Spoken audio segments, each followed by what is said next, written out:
Hey everybody, welcome to a brand new episode of 5 Cheap Games. It's been a long time coming, and I have a good one for you today, because we're talking about the NES. That's right, the Nintendo Entertainment System. We're going to talk about some NES games. This is Karnov. No, Karnov's not on the episode. I just like Karnov. Look at him. He's fighting a dinosaur. I'm joined today by a guest. Whenever I think NES, there's only one friend that I think of that I know that this is like his love and passion. That is my buddy Brian of IGotKings. So he is going to be joining me, and we're actually not going to be doing 5 cheap games, just like the Game Boy episode. We're actually doing 6 cheap games. So I'm doing 3, he's doing 3, and yeah, Brian? Hi, this is Brian, IGotKings, and Turbo asked me on his channel again to talk about 6 cheap NES games. Doing 6 games because that's 3 games each. And I picked some good ones, I think. And they're relatively cheap too, under $20. I was surprised when I saw them that these games went for under $20. So I hope you enjoy my picks. Thank you, Turbo, for having me on. And play some NES.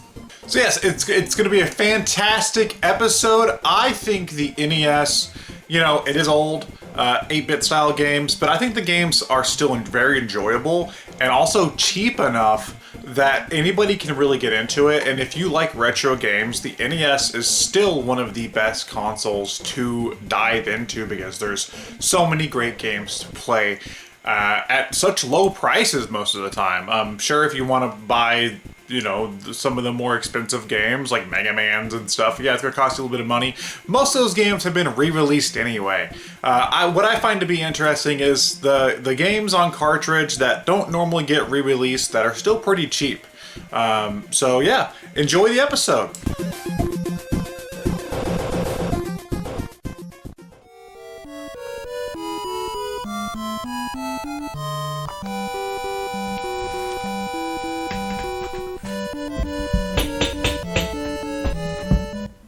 Have you ever wanted to go in a wonderland, a slumberland of animals that you can feed candy and jump into their skins as suits and use their powers to get through the levels and collect keys and listen to some great music in a dream world with a sense of childhood wonder? Well, the NES has you covered with 1990's Little Nemo the Dream Master, developed by Capcom, published by Capcom, producer Tokuro Fujiwara, if I'm saying that right, who is known for Ghosts and Goblins, Bionic Commando, a lot of Capcom early games he's very famous for. In Little Nemo the Dream Master, it's a platform adventure game where you play as Nemo, a kid who wakes up and he goes to Slumberland, and he has to go through about, I think there's 7 levels or so, I'm not exactly sure, but each level has different animals, and there's like a frog, a gorilla, a mole, and you have candy. That's your only way to attack, and you hit enemies with the candy and they get stunned, but you can't really kill anything until later. So, but you can use the candy to feed these animals. For example, there's a frog that you can feed 4 pieces of candy, I think, and then he'll fall asleep. You can feed him his suit, go in his suit, and you have the frog power. That way you can jump really high, you can land on your belly on enemies and attack them now. The main goal is to get around 6 keys in each level to unlock the door at the end of the level. And you go unlock the door, go to the next level. You start off in a forest, you go to like a cool like haunted like little train area that's a side scroller, auto scroller. There's like a house where you're inside, and you play through all these levels, and you find the whole key is like a scavenger hunt to find these keys in these big levels, and you have to use your candy to feed these animals, to use their powers to explore the level to find the keys. You get a frog, a gorilla which can climb and hit with his fists, a mole which can dig. There's some keys like to dig on the ground, and so the purpose of the game, you have to travel the Nightmare Land and to the Nightmare Land. And when you get to the Nightmare Land, you get like a staff that that you can charge up and shoot this fireball or magic ball, and that allows you to attack things. And you have to rescue the princess, I believe, and you have to beat the Nightmare King. The game is relatively difficult, especially the last level, but it's very, very fun. The music is great too. And that's basically it. If you want to check out a cool game, Little Nemo the Dream Master, I think it goes for around $15 loose. The music is excellent. This was a game that I played growing up. My friend had it. And yeah, that's my first game, Little Nemo the Dream Master.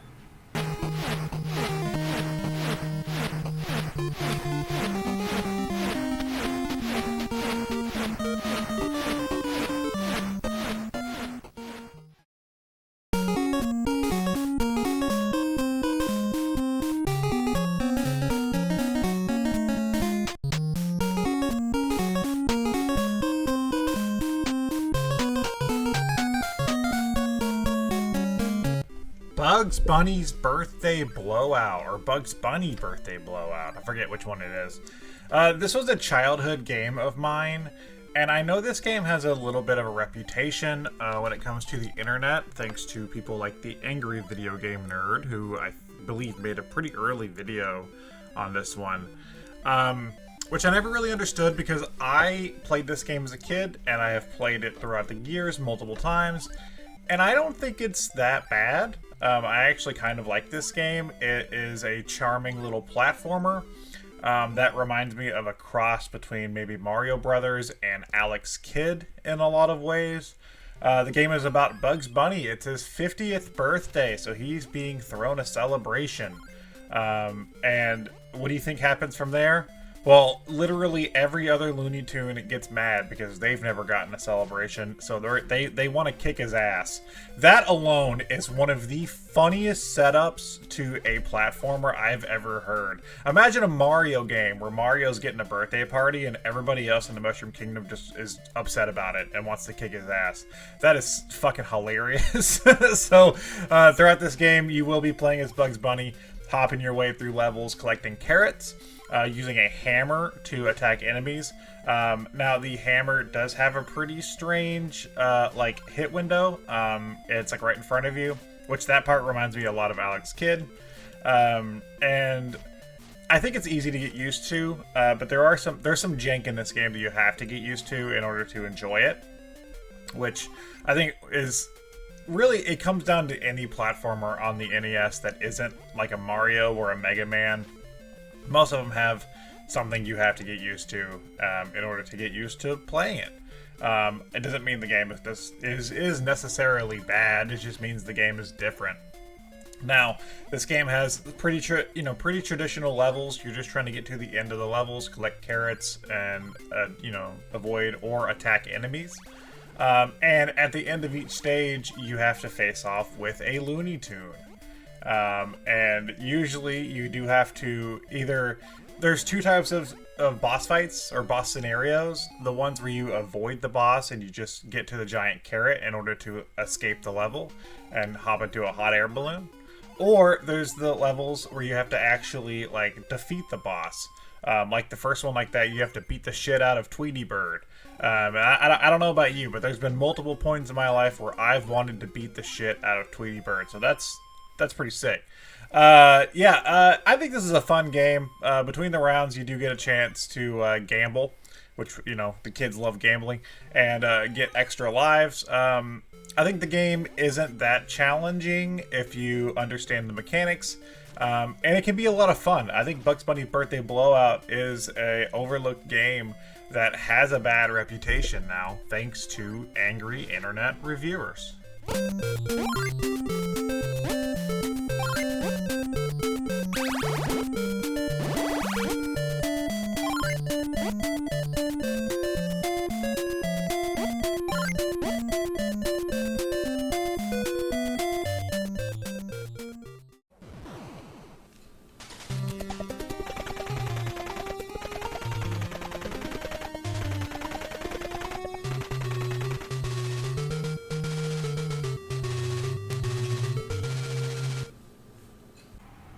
Rush and Attack, a game that's basically title explains what you have to do.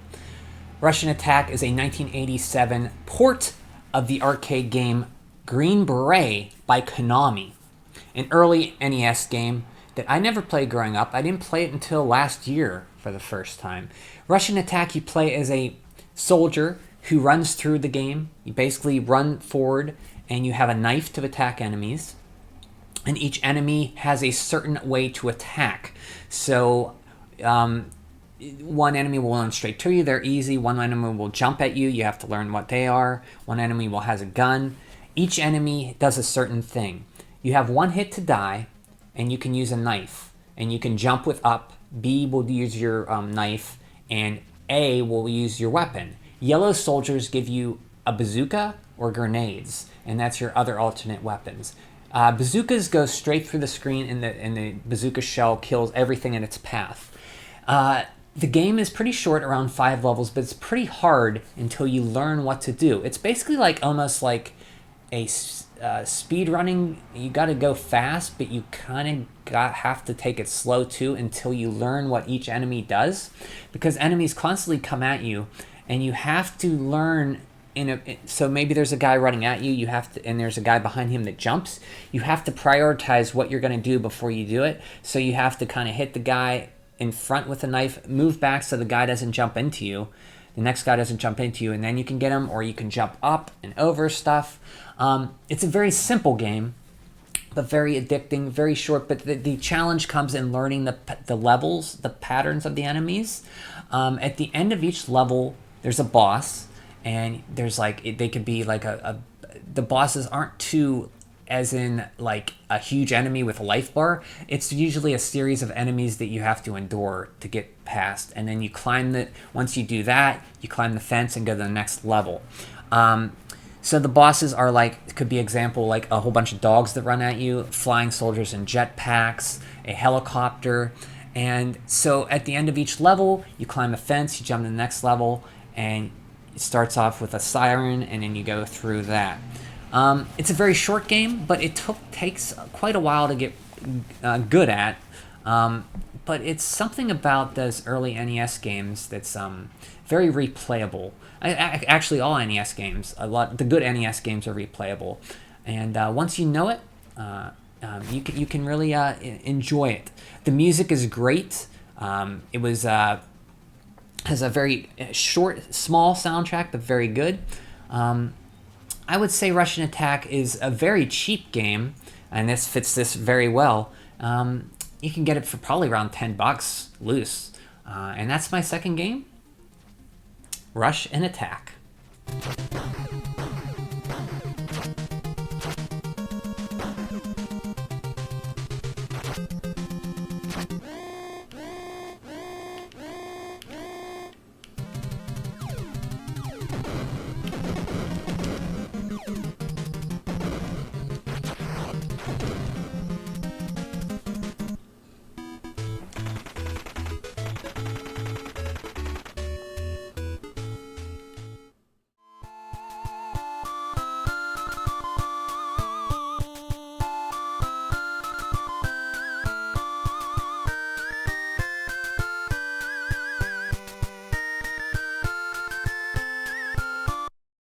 Dungeon crawler and RPG fans, look out, because this is The Immortal.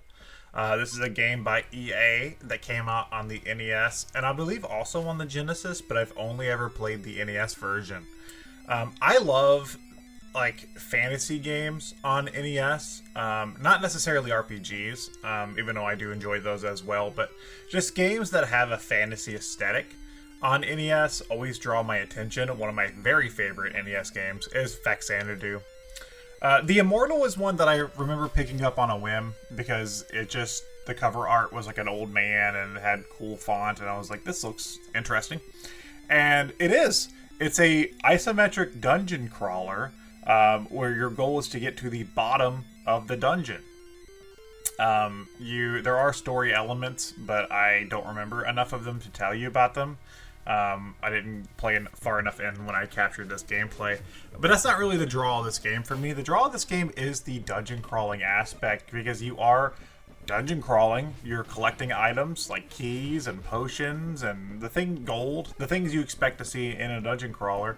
There are traps set around the dungeon that you're going to have to avoid, which I think is the hardest part of this game. Is the navigation alone, is where it is isometric. That does take a second to get used to, but I think once you get used to the isometric view, it's not that bad. And there are enemies sprinkled about, which you don't just fight them head on. You actually go into almost like a turn-based event, but it's set up more like Punch-Out, oddly enough, where it goes into this frame of you and the enemy facing off, and the enemy can swing, and you can swing, and you can also dodge out of the way. So you kind of have to be a little strategic with how you fight the enemies. You can't just mash the buttons. You're going to have to actually dodge a little too, which I think is also kind of refreshing. Again, it kind of gives you these mini Punch-Out style battles during the game. It's really addictive to continually find keys and items and stuff to use in the dungeon and progress further into the dungeon. And you'll oftentimes bump into other characters or bits of story and lore throughout that keep the game going. I'm not going to say it's the best story ever or it's the best game ever, but if you've played, all the other RPGs or fantasy-style games on the console and you've never tried this one, I definitely think it's worth a try. I think you would enjoy it. The Immortal is one that I need to put more time into. But it's a game that I find myself coming back to from time to time, and it's really cheap.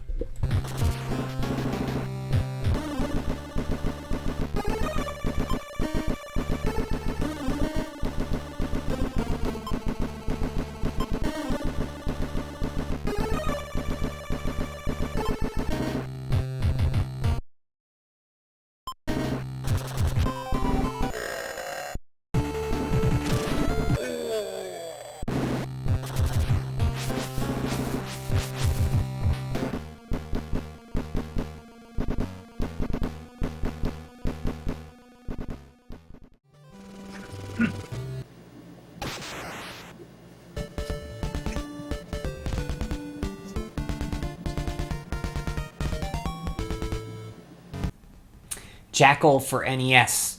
A good two-player game that's very cheap. It came out in 1988 for the NES in a classic Konami silver box with the stripes on the side. Great looking artwork. Never played this as a kid. It's developed by Konami based on the arcade game that was released in '86, and it's a faithful port of that arcade game. Basically, you're in a Jeep. It's one or two players. You're in a Jeep. You have a gun that shoots the direction just straight ahead always, and you also have a grenade that fires in an arc. One hit deaths. You move. It's a top-down game where you move straight forward. You basically are in a war zone. There's these little POW huts that you have to blow open and rescue the people inside that give you points for extra lives. And you go to a helipad and you drop them off, and then you get points for whoever you captured. If you get exploded while you're carrying people, then you lose some of those people.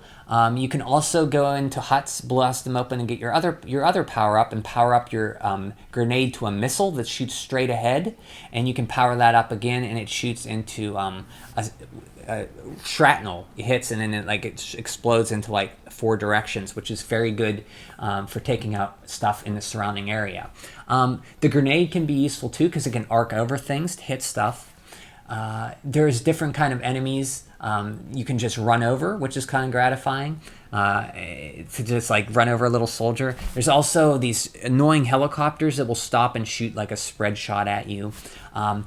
It's a very fun game, even more fun with two players. I never played this as a kid, and I would have loved to have played it. I didn't actually beat it 2 players until recently with a friend. And it's funny that I picked this game because with Turbo, I always joke about if we ever meet up, we're going to play 2-player Jackal. And I still want to do that if I ever hang out with Turbo sometime. We're going to play through Jackal 2 players because it's immensely replayable, a fun 2-player game for NES. That you got Contra, Jackal, all you got Shadow of Ninja's another 2-player game that's good. Turtles game's good. Life Force is a good 2-player game. This is up there with I'd say Contra and Life Force is a good 2-player game. The soundtrack is very good. At the end of the level, at the beginning of the game, it says this battle will make your blood boil, which is a great line. Yeah, music's great, graphics are great. It's a short game, around 5 levels, I think. The bosses at the end of the stages are not super hard. They're a lot more complex than the Russian attack and bosses, but they're not too complex. Some are like a statue that you have to beat. Others like a giant. The last boss is like this giant tank, and that's Jackal, a good 2-player game. And that's it. And that's my last cheap NES game.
If you know me, you should know that I am a huge fan of Rare.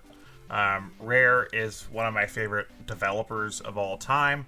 And people don't really talk about the stuff they did on NES outside of Battletoads. You know, they had a lot of other great games on NES. And I think this is easily one of the most overlooked. This is Solar Jetman, which I guess you could count as a spiritual successor or sequel to the Jetpack series. Solar Jetman is a game that is similar to other classic gravity style shmups. That's a strange genre to call out, but if you've played games like Lunar Lander or Gravatar, a lot of this game feels like that, where you are playing as a spaceship that is floating around a planet, and that planet does have a gravitational pull. So you're having to navigate the gravity of the area while also eliminating enemies and finding pieces of your ship so you can escape to the next area. It has a very fun arcade-style setup in that way that I think works very well for this game. And the game's presentation is just fantastic. The music and the art style look great on the NES. Rare really knew how to get the most out of that console. I like the fact that this game is an arcade-style game, but it's also a bit of an exploration game where you are exploring these planets and trying to find these ship pieces, and you can also find like fuel and treasure and other things along the way. And you have to pick up the pieces and bring them back to your base, and then eventually find your exit, which, again, is addictive. This is the one that when I was recording the gameplay, I actually found myself like wanting to continue to play this one more, but I had to stop because I need to get this video edited. So I might actually boot this up. I do have a cartridge of this game. Solar Jetman is one that I think is a bit of a hidden gem in the Rare library, but it is fantastic. So if you enjoy this style of game, you're definitely going to enjoy Solar Jetman.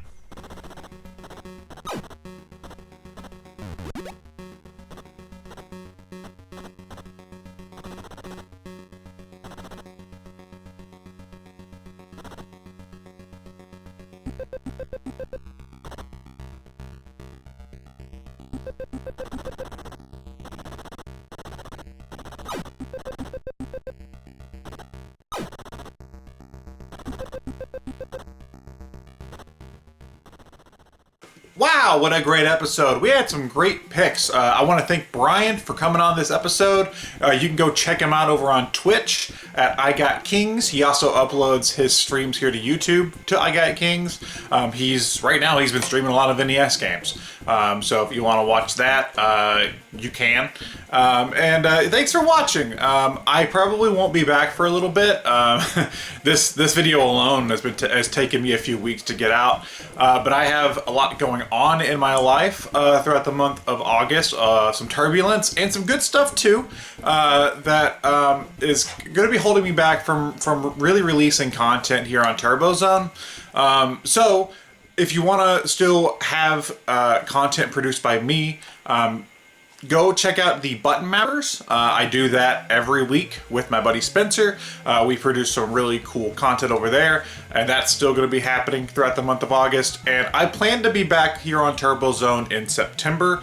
I actually have the 10th anniversary stuff planned that I will be releasing in September. If not October, we'll see how the schedule goes. I'm gonna play it fast and loose with that because I want to make sure the content I put out is good. And, it depends on how long I have to work on it. But that will be my return.